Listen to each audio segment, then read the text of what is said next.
रे धनिया।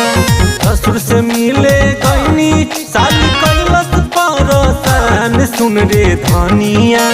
तोरा बहिन के बिगड़ल ईमान सुन रे धनिया।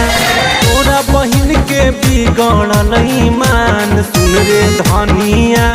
तोरा बहिन के बिगड़ल ईमान।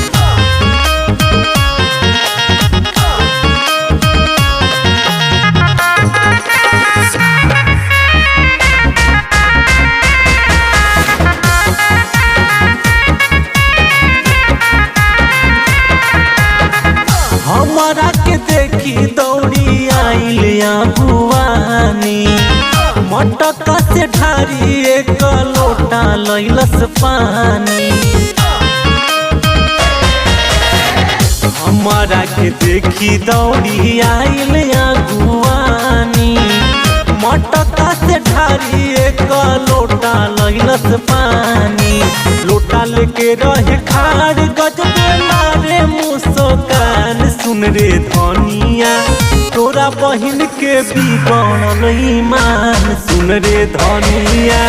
तोरा बहिन के बिगड़ल ईमान सुन रे धनिया। तोरा बहिन के बिगड़ल ईमान।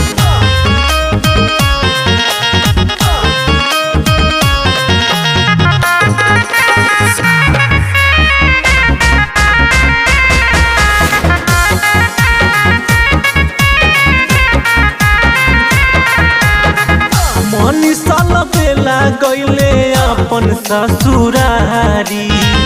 मनली ना बात देवे लगली उगारी।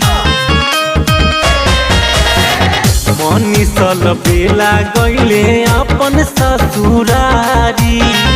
मनली ना बात देवे लगली उगारी। हम तो सयान साली बाड़ी दान सुन रे धनिया।